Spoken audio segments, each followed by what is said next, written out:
Hi hello friends, എല്ലാ കൂട്ടുകാർക്കും നമ്മുടെ ഇന്നത്തെ എപ്പിസോഡിലേക്ക് സ്വാഗതം കേട്ടോ.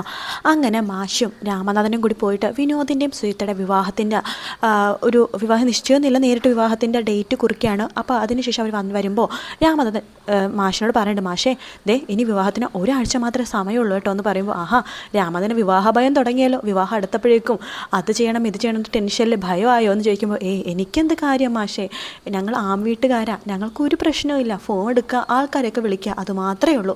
പക്ഷേ പെൺവീട്ടുകാർ, ഞാൻ മാഷിൻ്റെ കാര്യമാണ് പറഞ്ഞത്, നിങ്ങൾക്ക് എന്തൊക്കെ പരിപാടികളാണ്, ഹോൾ എടുക്കണം, അതുപോലെ തന്നെ പെണ്ണിനുള്ള ഡ്രസ്സ് കാര്യങ്ങൾ, അതുപോലെ തന്നെ പെണ്ണിൻ്റെ അങ്ങനെ പല പ്രശ്നങ്ങളും ഇല്ലേ, അപ്പോൾ അതുകൊണ്ട് അതിന് ഒരാഴ്ച തികയോ എന്ന് ചോദിച്ചതേ ഉള്ളൂ. അതൊന്നും കുഴപ്പമില്ല, സുജിത്താൻ്റെ അച്ഛൻ്റെ സ്ഥാനത്ത് ശരിക്കും ഞാനാണല്ലോ, അതുകൊണ്ട് ഇതിന് വലിയ പ്രശ്നമൊന്നുമില്ലെന്നേ. ഇപ്പോൾ നമുക്ക് ഇവൻറ്റ് മാനേജ്മെൻറ്റ് കാര്യമുള്ളതുകൊണ്ട് അവരങ്ങോട്ട് ഏൽപ്പിച്ച എല്ലാ കാര്യങ്ങളും അവർ ചെയ്തോളൂ. പിന്നെ വിളിക്കണത് അത് മാത്രമേ ഉള്ളൂ ഒരു കാര്യം, വേറെ ഒന്നും വലിയ പ്രശ്നമില്ല. പിന്നെ ഓർണമെൻറ്റ്സ് എടുക്കണം, അതുപോലെ തന്നെ ഡ്രസ്സ് എടുക്കണം, അതൊന്നും കുഴപ്പമില്ല മാഷേ, എല്ലാം ഞാൻ നോക്കിയും കണ്ടു ചെയ്തോളാം. പിന്നെ മാഷിനറിയാലോ മനസ്സിലെവിടെ ഒരു ഭയം പോലെ, ഇഷിതയുടെ കാര്യം അറിയാലോ, ആദ്യം വിവാഹം മുടങ്ങിയിട്ടാണ് വീണ്ടും വിവാഹം അവളിപ്പോൾ കഴിച്ചത്. സുചിത്രയുടെ കാര്യത്തിൽ അങ്ങനെ തന്നെ ഒരു വിവാഹ നിശ്ചയം മുടങ്ങിയതാണല്ലോ, ഇപ്പോൾ അതേ വിവാഹത്തിലേക്ക്. അതൊക്കെ ആലോചിക്കുമ്പോൾ ഒരു ടെൻഷനുണ്ട് എന്നിങ്ങനെ പറയുമ്പോൾ, ഇതിനൊരു ടെൻഷൻ അടിക്കേണ്ട കാര്യമൊന്നുമില്ല, എല്ലാം നേരായിട്ട് നടക്കും. മാഷിൻ്റെ കൂടെ ഞാനുണ്ട് മാഷ് ടെൻഷനൊന്നും ആവണ്ട. പിന്നെ ഈ വിവാഹ ക്ഷണക്കത്തെ വിവാഹ മുഹൂർത്തത്തിൻ്റെ ഈ ഒരു ഇത് സംഭവമേ രാമനാഥൻ തന്നെ എൻ്റെ അഡ്രസ്സിലേക്ക് അയച്ചു തരണം. ശരിയത്, ചടങ്ങുകളൊക്കെ ചടങ്ങിൻ്റെ രീതി നടക്കട്ടെ, ഞാൻ നാളെ തന്നെ തപാലിൽ പോയിട്ട് മാഷിൻ്റെ അഡ്രസ്സിലേക്ക് ഈ വിവാഹത്തിൻ്റെ തീയതി കുറിച്ച ദിവസം ഈ പേപ്പർ ഞാൻ അയച്ചു തരാം എന്ന് രാമനാഥൻ പറയുകയാണ്. ശേഷം രണ്ടുപേരും കൂടി അകത്തേക്ക് പോകേണ്ട വീട്ടുകാരടുത്ത് പറയണമല്ലോ വിവാഹത്തിൻ്റെ ദിവസത്തിൻ്റെ കാര്യം, അത് പറയാൻ വേണ്ടി അകത്ത് കയറി പോവാണ്. പിന്നീട് കാണിക്കുന്നത് ഡോക്ടർ മാളവികേനെയാണ്. മാളവിക നമ്മുടെ ലയയുടെ റിപ്പോർട്ടും കാര്യങ്ങളൊക്കെ ഇങ്ങനെ പരിശോധിച്ചുകൊണ്ടിരിക്കുകയാണ്. ഡോക്ടറിൻ്റെ മുമ്പിൽ തന്നെ ലയയും മനസ്വിനിയും മാധവും ഇരിക്കുന്നുണ്ട് കേട്ടോ. ഡോക്ടറെ ചോദിക്കേണ്ട ലയടുത്ത്, പറ ലയയുടെ പ്രശ്നം എന്താണെന്ന് ചോദിക്കുമ്പോൾ, എനിക്കൊരു അമ്മയാവണം ഡോക്ടർ, എനിക്ക് എത്രയും പെട്ടെന്ന് ഒരു അമ്മയാവണം എന്ന് പറയാണ്. മാധവ് പറയുന്നുണ്ട്, ലയ ഒരു അമ്മയാവണമെന്ന് അതിയായ ആഗ്രഹമുണ്ട് എന്ന് പറയാണ്. അല്ല നിങ്ങൾക്ക് ആർക്കെങ്കിലും എന്തെങ്കിലും പ്രശ്നമോ കാര്യങ്ങളോ എന്ന് പറയുമ്പോൾ ഈ മനസ്സിൻ്റെ അടുത്ത വായിക്ക് പറയേണ്ടത്, ഇവർക്ക് ഒരു പ്രശ്നവും കാര്യങ്ങളും ഇല്ല മാഡം, ഇവരൊരു പ്രാവശ്യം അമ്മ അച്ഛനാവാൻ തയ്യാറായതാ, ആ സമയത്ത് ഇത് നടന്നത് എന്ന് പറയുമ്പോഴേക്കും എന്താ സംഭവിച്ചു കഴിഞ്ഞാൽ ഡോക്ടർ ചോദിക്കുമ്പോൾ മാധവ് പറയേണ്ടത് അബോട്ടായി പോയി മാഡം ഡെലിവറി സമയത്ത് എന്ന് പറയുമ്പോഴേക്കും മനസ്സിന് പറയേണ്ടത്, അബോട്ടായി പോയെന്നോ, നീ എന്ത് വർത്താനോടെ പറയണത്, അബോട്ടായി പോയെന്നല്ല ഡോക്ടർ, ആ കുഞ്ഞിനെ അവൾ ഇല്ലാതാക്കിയതാ ആ യക്ഷി, ഇവൻ്റെ പുറകെ നടക്കുന്ന ഒരു യക്ഷിയുണ്ട് എന്ന് പറയുമ്പോൾ ലയ പറയേണ്ടത്, അതെ ഇവൻ ആദ്യം സ്നേഹിച്ച ഒരു പെണ്ണായിരുന്നു, ഒരു ഡോക്ടറായിരുന്നു അവൾക്ക് ഇപ്പോഴും ഇവനോട് താല്പര്യമോ, ഇവനും അങ്ങനെ തന്നെയാണ്, എന്നെ കയ്യിൽ കിട്ടിയപ്പോഴേക്കും എൻ്റെ കുഞ്ഞിനെ ഇല്ലാതാക്കി, എൻ്റെ ഗർഭപാത്രത്തിലും എന്തോ ഒരു സംഭവം ചെയ്തു വെച്ചു അതുകൊണ്ട് എനിക്ക് പിന്നെ പ്രസവിക്കാനൊന്നും പറ്റില്ല എന്ന് ഒരു ഡോക്ടർ വിധി എഴുതി എന്ന് പറയുകയാണ്. അല്ല നിങ്ങൾ ആദ്യം നോക്കുക, ഒരു ഡോക്ടറും അങ്ങനെ ചെയ്യില്ലല്ലേ, അത് നിങ്ങളുടെ തെറ്റിദ്ധാരണയായിരിക്കും. അല്ല നിങ്ങൾ ഏത് ഹോസ്പിറ്റലാണ് ആദ്യം കാണിച്ചത്, ഏതാ ഡോക്ടറിൻ്റെ പേര്, എന്താ ഡോക്ടറിൻ്റെ പേര് എന്നൊക്കെ ചോദിക്കുകയാണ് ഇവിടുത്തെ ഈ മാളവിക ഡോക്ടർ കേട്ടോ. മനസ്സിന് പറയുന്നുണ്ട്, ആ ഡോക്ടറിൻ്റെ പേരോ ഇഷിത എന്ന് പറയാണ്. ഇഷിതയോ? അതെ, സിറ്റി ഹോസ്പിറ്റൽ ഇഷിത. ഡോക്ടർ ഇഷിതയാണോ പീഡിയാട്രീഷ്യൻ സിറ്റി ഹോസ്പിറ്റലിൽ? അതെ. നിങ്ങൾ ആ ഡോക്ടർ ഇഷിതനെ കുറിച്ചാണോ ഇങ്ങനെയൊക്കെ പറഞ്ഞത്? ഇഷിത പറഞ്ഞ പെൺകുട്ടി ഇയാളായിരുന്നു അല്ലേ? ഒരിക്കലും ഇഷിത ഡോക്ടർ അങ്ങനെ ചെയ്യില്ല, നിങ്ങൾക്ക് ഇഷിതനെ കുറിച്ച് ഒന്നും അറിയാൻ പാടില്ലാത്തതുകൊണ്ടാണ് നിങ്ങൾ ഇങ്ങനെയൊക്കെ പറയണത്. അപ്പോഴേക്കും ലയ ചാടി എഴുന്നേക്കണം, അപ്പോൾ നീയും അവളൊക്കെ ഒറ്റക്കെട്ടാണല്ലേ, അപ്പോൾ ഞാനിവിടെ ചികിത്സിക്കാൻ വന്നു കഴിഞ്ഞാൽ നീയും എന്നെ ഇതുപോലെ ചെയ്യുമല്ലോ, ചിലപ്പോൾ ഗർഭപാത്രം വരെ അറുത്തു മാറ്റിക്കളഞ്ഞിരിക്കും, സ്റ്റോപ്പ് ഇറ്റ് എന്ന് മാളവിക ഡോക്ടർ പറയാണ്. മനസ്സിന് പറയണ്ട്, മാധവ് എഴുന്നേക്കടാ, ഉള്ള ജീവനും കൊണ്ട് നമുക്കിവിടെ രക്ഷപ്പെട്ടു പോകാം, ഇവളും അവളൊക്കെ ഒരേ രീതിയാണ് എന്ന് പറഞ്ഞിട്ട് മനസ്സിനെ ലയേനെയും കൂട്ടിക്കൊണ്ട് അവിടെ നിന്ന് അങ്ങോട്ട് പോകുക കേട്ടോ. മാധവ് ഡോക്ടറോട് പറയുന്നുണ്ട്, ഡോക്ടർ ക്ഷമിക്കണം ഡോക്ടർ, എന്ത് പറയാൻ, എൻ്റെ അവസ്ഥ ഇങ്ങനെയായിപ്പോയെന്ന് പറയുമ്പോൾ മാധവ്, എനിക്ക് നിങ്ങളുടെ സഹതാപമാണ് തോന്നുന്നത്, നിങ്ങളുടെ ഭാര്യയ്ക്ക് ഇപ്പോൾ ഡെലിവറി ട്രീറ്റ്മെൻറ്റ്, അതായത് പ്രസവത്തിൻ്റെ ട്രീറ്റ്മെൻറ്റ് അല്ല വേണ്ടത്, അവർ നല്ലൊരു സൈക്കാട്രിസ്റ്റിനെ കാണിക്കുക, അവർക്കിപ്പോൾ ആ ഒരു രീതിയിലേക്ക് കടന്നു പോയിക്കൊണ്ടിരിക്കുക അവിടെ ലൈഫ്, എത്രയും പെട്ടെന്ന് നല്ലൊരു സൈക്കാട്രിസ്റ്റിനെ അവരെ നിങ്ങൾ കാണിക്കണം എന്ന് ഡോക്ടർ പറയാണ്. മാധവ് അവിടെ നിന്ന് ഇറങ്ങുന്നുണ്ട്. ലയെ മനസ്സിന് ദേഷ്യത്തോടു കൂടി തന്നെ ക്ലിനിക്കിൻ്റെ പുറത്തേക്ക് ഇങ്ങനെ ഇറങ്ങണതും അവിടേക്ക് ഇഷിതയും വരുന്നുണ്ട് കേട്ടോ.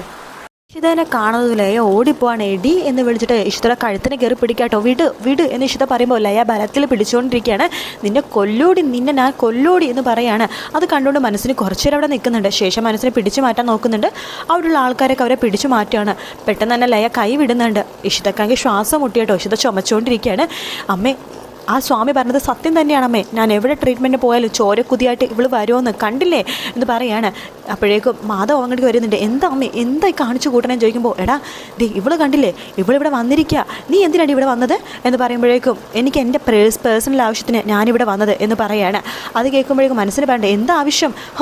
ഒരു കുഞ്ഞിനൊക്കെ ഇല്ലാതാക്കിയവളാണോ ഒരു കുഞ്ഞിനെ വേണ്ടി ട്രീറ്റ്മെൻറ്റിന് വേണ്ടി വന്നത്? എടി നിനക്ക് ഒരിക്കലും ഒരു അമ്മയാവാൻ സാധിക്കില്ലടി എന്ന് ഇഷിതടുത്ത് പറയുമ്പോൾ, ഇഷിത പറയുന്നുണ്ട് അങ്ങനെ ആവാൻ സാധിച്ചില്ലെങ്കിൽ ആ വിഷമം ഞാൻ സഹിച്ചോളാം, ആ വിഷമം പേറാൻ വേണ്ടി ആരും ഇങ്ങോട്ടേക്ക് വരണ്ട എന്ന് പറയാണ്.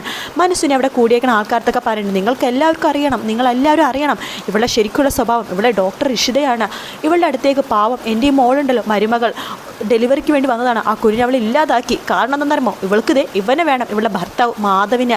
അമ്മ ഒന്ന് നിർത്തമ്മ എന്ന് പറയാണ്.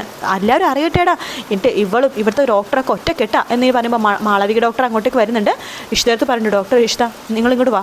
എന്നിട്ട് മാധവിനെ നോക്കി ആ മാളവിക ഡോക്ടർ പറയുന്നുണ്ട്, മാധവ് ദേ നിങ്ങളുടെ ഭാര്യനെ മാത്രമല്ല ദേ നിങ്ങളുടെ അമ്മേനെ ട്രീറ്റ്മെൻറ്റിന് കൊണ്ടുപോയേ പറ്റൂ എന്ന് പറഞ്ഞിട്ട് ഇഷ്ടനെ കൂട്ടിക്കൊണ്ട് അവിടെ നിന്ന് അങ്ങോട്ട് പോവാട്ടോ.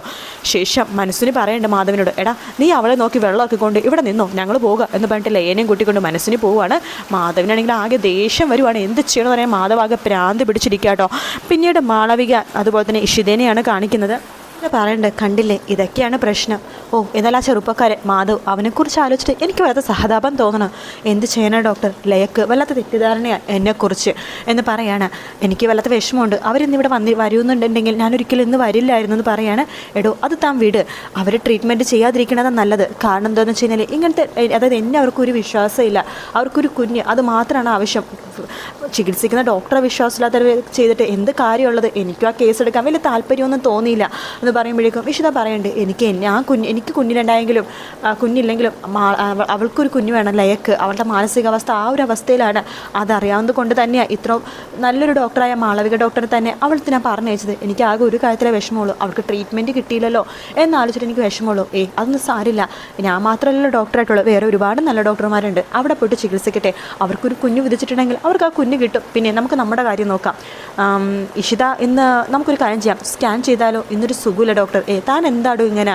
അതൊന്നും ഒരു കുഴപ്പമില്ല. നോക്ക് മഹേഷ് എന്താ വരാത്തത്? മഹേഷിന് കുറച്ച് തിരക്കുണ്ട്, അതാ വരാത്തത്. പിന്നെ മഹേഷിനോട് റോളൊന്നും ഇല്ലല്ലോ, വെറുതെ ബോറടി ഇഷ്ടപ്പെടാത്ത ഒരാളാണ്. അതും ശരിയാണ്. ഒരു കാര്യം ചെയ്യാം, നമുക്കിന്ന് സ്കാൻ ചെയ്താലോ? സിസ്റ്റർ ഡോക്ടർ ഇഷ്ടനെ സ്കാനിങ് റൂമിലേക്ക് കൊണ്ടോ, എത്രയും പെട്ടെന്ന് എല്ലാം വേണം കേട്ടോ, തിരക്കുള്ള ഡോക്ടറാണ്. ആയിക്കോട്ടെ എന്ന് പറയാണ്. അങ്ങനെ ഇഷിത പറഞ്ഞിട്ട് താൻ സ്കാനിങ് റൂമിലേക്ക് പോയിക്കോ, ഞാൻ അങ്ങോട്ടേക്ക് വന്നോളാം എന്ന് പറയാണ്. അങ്ങനെ ഇഷിത സ്കാനിങ് റൂമിലേക്ക് പോകുകയാണ്. പിന്നീട് കാണിക്കുന്നത് മഹേശ്വറിനെയാണ് കേട്ടോ. മഹേശ്വർ അഷിതയുടെ കൈ പിടിച്ച് വലിച്ചടച്ച് ദേഷ്യത്തിൽ ഇങ്ങനെ കൊണ്ടുപോവാണ്. ഈശ്വർ മനസ്സരുടെ മുമ്പിലേക്ക് അഷിതനെ എറിഞ്ഞു കൊടുത്തിട്ട് പറയുന്നുണ്ട്, ചോദിക്കവളോട് എന്ന് പറയുമ്പോൾ പെട്ടെന്ന് തന്നെ അവിടേക്ക് മാധവ് വരുന്നുണ്ട്. വരിക കേട്ടോ. എന്നിട്ട് പറയുന്നുണ്ട്, ഏട്ടാ എന്താ ഏട്ടൻ അറിയേണ്ടത്? ഏട്ടത്തിൻ്റെ അടുത്ത് അമ്മേനാണ് കൊണ്ട് അയക്കണത്. ഏട്ടത്തിൻ്റെ അടുത്ത് എന്തെങ്കിലും ചോദിക്കണമെങ്കിൽ ഏട്ടൻ ചോദിക്കണം, അല്ലാതെ അമ്മയല്ല ചോദിക്കേണ്ടത്. എടാ നീ നിൻ്റെ ഭാര്യയുടെ കാര്യം നോക്കിയാൽ മതി, എൻ്റെ ഭാര്യയുടെ കാര്യം അമ്മ നോക്കിക്കോളും എന്ന് പറയാണ്. അപ്പോഴേക്കും മനസ്സിനവിടെ എഴുന്നേക്കാണ്. എന്തിനാടി ഞങ്ങൾ ട്രീറ്റ്മെൻറ്റ് പോയ കാര്യം നീ നിൻ്റെ അനിയത്തിനെ വിളിച്ചു പറഞ്ഞത്? ഞാൻ ഒരിക്കലും വിളിച്ചു പറഞ്ഞിട്ടില്ല എന്ന് പറയാണ്. പറഞ്ഞിട്ടില്ലെന്നോ? എന്നിട്ടാണോ കറക്റ്റ് സമയത്ത് അവൾ അവിടേക്ക് എത്തിയത്? സത്യം പറഞ്ഞത്, നിങ്ങൾ ഇന്ന് അവിടെ പോകുമെന്നോ നിങ്ങൾ ട്രീറ്റ്മെൻറ്റ് എടുക്കുമെന്നോ ഒന്നും ഞാൻ ഇഷിതടുത്ത് പറഞ്ഞിട്ടില്ല അമ്മേ, എന്നെ ഒന്ന് വിശ്വസിക്കേ എന്ന് പറയാണ്. ലയ അങ്ങോട്ടേക്ക് വരുന്നുണ്ട്. എന്തായാലും അവളുടെ സ്വഭാവം ഒരു മാറ്റമില്ല ആ ഇഷിതയുടെ. അവൾക്ക് ഇപ്പോഴും ഇവനോട് പ്രണയമാണ്, ഇവനും അങ്ങനെ തന്നെയാണ്. ഇവനും അവൾക്ക് വേണ്ടി കാത്തിരിക്കുകയാണ്. ഇവനെ എന്നെ സ്പർശിക്കുന്നത് പോലും ഇഷിതനെ മനസ്സ് വെച്ചിട്ടാണെന്ന് പോലും എനിക്കിപ്പോൾ സംശയമുണ്ട്. ഇടി എന്തു പറഞ്ഞിട്ട് വൃത്തികെട്ടവളെ എന്ന് പറഞ്ഞിട്ട് മാധവ് അടിക്കാൻ പോകുമ്പോഴേക്കും നീ അടിച്ച അടി കൊള്ളുന്നത് ഇഷിതക്ക, കാരണം നീ എന്നെ ഇഷിതയുടെ സ്ഥാനത്തല്ലേ കാണുന്നത്, അടിക്ക് എന്ന് പറയാണ്. പെട്ടെന്ന് മാധവ് കൈ മാറ്റുന്നുണ്ട്. നിൻ്റെ ഞാൻ ഒന്നും പറഞ്ഞിട്ട് ഒരു കാര്യമില്ലടി, നിൻ്റെ മനസ്സ് അത്രയ്ക്കും അതം പതിച്ചു പോയി. ആയിക്കോട്ടെ, എന്തായാലും അവളുടെ ചികിത്സ അവളുടെ ഹോസ്പിറ്റലിലുള്ള അടുത്തൊന്നും എനിക്കിനി വേണ്ട, ഞാൻ വേറെ ഏതെങ്കിലും ഡോക്ടറെ നോക്കിക്കോളാം എന്ന് പറഞ്ഞിട്ട് ലയ അകത്ത് കയറി പോവാണ്. ലയ പോയി കഴിയുമ്പോഴേക്കും മനസ്സിനി അഷിത എടുത്ത് പറയുന്നുണ്ട്, ലയ ഇല്ലാത്തതുകൊണ്ടാണ് ഞാൻ പറയാതിരുന്നത്. ഞങ്ങൾ പോയപ്പോൾ തന്നെ ആ മാളവിക ഡോക്ടർ എന്താ പറയുന്നറിയാവോ? ഇഷിത എല്ലാം പറഞ്ഞിട്ടുണ്ടെന്ന്. അതിനർത്ഥം എന്താടി? അവൾക്ക് എന്താ ആവശ്യമിരിക്കുന്നത്? എൻ്റെയും എൻ്റെ മകൻ്റെ കാര്യമൊക്കെ അവരോട് പറയാനായിട്ട് എന്ന് പറയുമ്പോഴേക്കും മാധവ് പറഞ്ഞ, അമ്മേ ഇഷിതൊരു ഡോക്ടറല്ലേ, അവളെ അറിയാത്ത ഒരുവിധം ഡോക്ടർമാർക്കൊക്കെ അവളെ അറിയാം, അതുകൊണ്ടായിരിക്കും. പിന്നെ ഡോക്ടർമാരാകുമ്പോൾ പല കാര്യങ്ങളും ഡിസ്കസ് ചെയ്യുമല്ലോ, അവളുടെ ഫ്രണ്ടായിരിക്കും അത്. പിന്നെ ഞാൻ നിങ്ങൾക്കൊന്നും അറിയാത്ത ഒരു കാര്യം പറയാം. ഡോക്ടർ ഇഷിത, അതായത് ഇഷിത പറഞ്ഞിട്ട് തന്നെയാണ് ഞാൻ മാളവിക ഡോക്ടറിൻ്റെ അപ്പോയിൻമെൻറ്റും എടുത്തത്. പക്ഷേ അപ്പോയിൻമെൻറ്റ് എടുത്തതും ഇന്ന് അവിടെ പോകുന്നുള്ള കാര്യം ഞാൻ ഇഷിത അടുത്ത് പറഞ്ഞില്ല. ഞാൻ ഇഷിത അടുത്ത് ചോദിച്ചായിരുന്നു ഇവിടെ ഏറ്റവും നല്ല ഹോസ്പിറ്റൽ ഏതാണെന്ന്.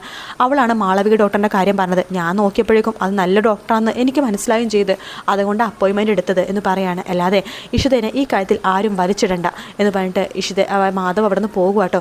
മാധവ് പോയി കഴിയുമ്പോഴേക്കും നമ്മുടെ മനസ്സിനെ ആകെ ദേഷ്യത്തിൽ അഷിതയെ നോക്കുമ്പോൾ അഷിത പറഞ്ഞിട്ട് അമ്മേ സത്യം അമ്മ ഞാൻ അവൾക്കൊന്നും പറഞ്ഞിട്ടില്ല എന്ന് പറഞ്ഞിട്ട് അഷിത അകത്തേക്ക് കയറി പോവാണ്. മനസ്സിനെ ആണെങ്കിൽ ആകെ ദേഷ്യത്തിലിരിക്കുക കേട്ടോ. പിന്നീട് കാണിക്കുന്നത് ഇഷിതേനെയാണ്. ഇഷിതയുടെ ഫോണിലേക്ക് വിളിക്കുകയാണ്. ഹലോ ചേച്ചി. മോളെ നീ എന്തിനാ മോളെ ഇന്ന് മാളവിക ഡോക്ടറെ കാണാൻ വേണ്ടി പോയത്? ഞാൻ അറിഞ്ഞില്ല ചേച്ചി, അവർ ഇന്നാണ് അപ്പോയിൻമെൻറ്റ് കിട്ടിയ കാര്യം ഞാൻ അറിഞ്ഞില്ല. ഞാനതൊരു തെറ്റാ ചെയ്തത്. അവരിന്ന് മാളവിക ഡോക്ടറെ കാണാൻ പോയ കാര്യം ഞാൻ മോളോട് പറയണമായിരുന്നു, അല്ലെങ്കിൽ ഇത്രയും പ്രശ്നം നടക്കില്ലായിരുന്നു. സാരില്ല ചേച്ചി, എന്തായാലും എനിക്ക് കേൾക്കേണ്ട കാര്യമൊക്കെ ഞാൻ കേട്ടു. എനിക്കാകെ ഒരു കാര്യത്തിലെ വിഷമമുള്ളൂ, ഇതിൻ്റെ പേരിൽ എൻ്റെ ചേച്ചീനെ അവർ അടിക്കുകയോ ദ്രോഹിക്കുകയോ എന്തെങ്കിലും ചെയ്തോ എന്ന് ചോദിക്കുമ്പോൾ അഷിത ഒന്നും തന്നെ മിണ്ടുന്നില്ല. ഞാനും അത് ശ്രദ്ധിച്ചില്ല ചേച്ചി. ഈ കാര്യത്തിൽ ചേച്ചിയോട് സോറിയോ ക്ഷമയോ ഒന്നും പറയേണ്ട കാര്യമില്ല, ഇതൊക്കെ ഞാൻ അനുഭവിക്കേണ്ട കാര്യങ്ങളല്ലേ എന്ന് പറയാണ്. മോൾ വിഷമിക്കൊന്നും വേണ്ട കേട്ടോ, എല്ലാം ശരിയാകും എന്ന് അഷിത പറഞ്ഞ് സമാധാനിപ്പിക്കുകയാണ്. ശരി മോളെ എന്ന് പറഞ്ഞിട്ട് അപ്പോഴേക്കും അഷിത പറയേണ്ട ചേച്ചി ഒരു കാര്യം, ഇതൊരിക്കലും അമ്മയടുത്തും അച്ഛനടുത്തും ഒന്നും ചേച്ചി പറയരുത് കേട്ടോ. ഇല്ല മോളെ എന്ന് പറഞ്ഞിട്ട് ഫോൺ വെക്കുകയാണ്. അതിനുശേഷം ഇഷിത ആലോചിക്കുകയാണ്, പാവം എൻ്റെ ചേച്ചി എപ്പോൾ തീരും ഈ പ്രശ്നങ്ങളൊക്കെ. അതേപോലെ അഷിതയും ആലോചിക്കുന്നുണ്ട്, പാവം എൻ്റെ ഇഷിത എല്ലായ്പ്പോഴും വിഷമങ്ങൾ മാത്രം, എപ്പോൾ തീരും ഈശ്വര ഈ വിഷമങ്ങൾ എന്ന് അഷിതയും ആലോചിക്കുകയാണ്. അങ്ങനെ ആ ഒരു ഭാഗത്തോടെ ആട്ടോ ഇന്നത്തെ എപ്പിസോഡ് തീരുന്നത്. നാളത്തെ പ്രൊമോയിൽ കാണിക്കുന്നത് പിറന്നാളാണ് കേട്ടോ. അതുകൊണ്ട് തന്നെ ആകാശ് രചന എടുത്ത് പറയുന്നുണ്ട്, തന്നെ ഇല്ലാതാക്കാൻ വേണ്ടി ചിപ്പിയുടെ പിറന്നാൾ ആഘോഷമായിട്ടായിരിക്കും അവർ ആഘോഷിക്കാൻ പോണത്. ഇഷിത വന്നിട്ടുള്ള ആദ്യത്തെ പിറന്നാളല്ലേ, അമ്മയുടെ സ്ഥാനത്ത് അവൾ തന്നെ കയറി നിൽക്കും എന്നിങ്ങനെ പറയാണ്. ശേഷം നമ്മുടെ ആദി ഹോംവർക്കൊക്കെ ചെയ്യുന്ന സമയത്ത് ഇഷിത ആദിയുടെ മൊബൈലിലേക്ക് വിളിക്കുകയാണ്. ആദി രചന കാണാതെ മൊബൈൽ എടുക്കുന്നുണ്ട് കേട്ടോ. പിന്നെ അവരെന്തൊക്കെയോ സംസാരിക്കുന്നുണ്ട്. അതിന് ശേഷമാണെന്നുണ്ടെങ്കിൽ ഇഷിത ആകെ വിഷമത്തിലിരിക്കുന്ന സമയത്ത് ഇഷിത അടുത്ത് മഹേഷിനോട് ഇഷിത പറയുന്നുണ്ട്, ഒരു സ്ത്രീ പൂർണ്ണതയാകണം എന്ന് പറയുന്നത് അവൾ പ്രസവിച്ച് ഒരു കുഞ്ഞിൻ്റെ അമ്മയാകുമ്പോഴല്ലേ മഹേഷ്, പാവം തനിക്ക് ഒരുപാട് ആഗ്രഹമുണ്ട് ഒരു അമ്മയാവാൻ, എനിക്കത് മനസ്സിലാവുന്നുണ്ട് എന്ന് പറഞ്ഞിട്ട് മഹേഷ് ഇഷിതയുടെ അടുത്ത് നിന്ന് അപ്പുറത്തേക്ക് പോവാണ്. ഇഷിതയും ആകെ വിഷമിച്ചിരിക്കുക കേട്ടോ. കാരണം ഇഷിതക്ക് അത് വല്ലാത്തൊരു ആഗ്രഹമായി മാറിയിരിക്കുകയാണ് ഒരു കുഞ്ഞിനെ വേണമെന്ന്. അപ്പോൾ ആ ഒരു ഭാഗത്തോടെയാണ് കേട്ടോ ഇന്നത്തെ എപ്പിസോഡും പ്രൊമോ എല്ലാം തീരുന്നത്. വീഡിയോ ഇഷ്ടപ്പെടുകയാണെങ്കിൽ ലൈക്ക് ചെയ്യുക, സബ്സ്ക്രൈബ് ചെയ്യുക, കമൻറ്റ് ചെയ്യുക. മറ്റൊരു വീഡിയോ ആയിട്ട് കാണാം friends. Take care, bye bye.